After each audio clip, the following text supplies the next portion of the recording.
I am indeed humbled and honored to be awarded a doctorate degree from such an outstanding university. I have a strong faith in God, and I don't know how people live without it. Ladies and gentlemen, I want you to know this. I was born with a silver spoon in my mouth. I know.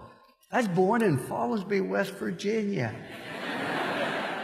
And I went by where I was born last night about 10:30. I was born in a cellar at home, delivered by Dr. McGraw. We had one bedroom for my sister, myself, and my parents. We had a half bath and a kitchen. 7.5 years we lived in that place. There was no welfare. There was no food stamps. There was no safety net. But I always had plenty to eat. Because every time I asked for seconds, my dad would say, no, you had plenty.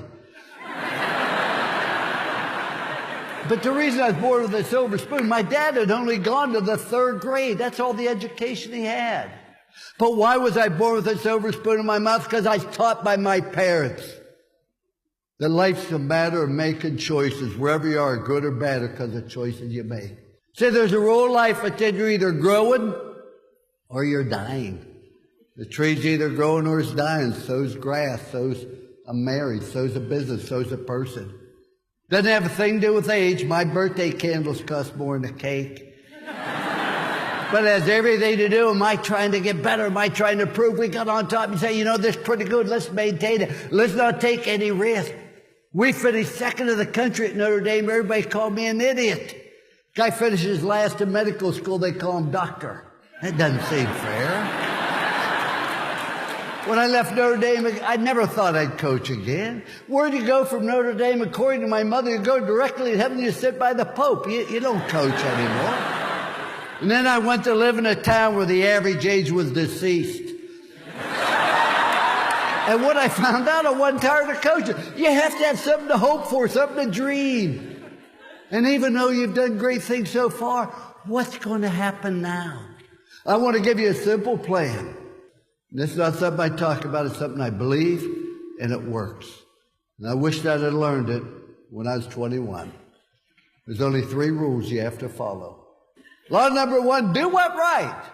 Do what's right and avoid what's wrong. If you have any doubt, get out the Bible. There's never a right time to do the wrong thing. And there's never a wrong time to do the right thing. Rule number 2. Do everything to the best of your ability with time allotted. Everybody can be the best you're capable of being. And I want to tell you, if you want to fail, you have the right to fail. That's what's great about this country. You do not have the right to cause other people to fail. Don't blame anybody else, but if you get an education, you're willing to work and overcome problems and difficulties, in this great country, you can amount to something. But just genuinely caring about people, because everybody you're going to meet the rest of your life needs a smile, needs a kind word, needs an encouragement.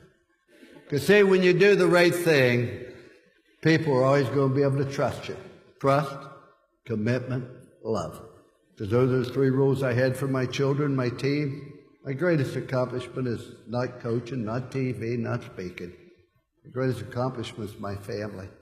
And I'm very proud of it. You can't take your money to heaven, but I'll tell you something. You can sure take your children to heaven with you. I leave you with this very last thought. Very last thought. Want to be happy for an hour? Eat a steak. Want to be happy for a day? Play golf. Want to be happy for a week? Go on a cruise. Want to be happy for a lifetime? Put your faith in Jesus Christ. Thank you very much. God bless.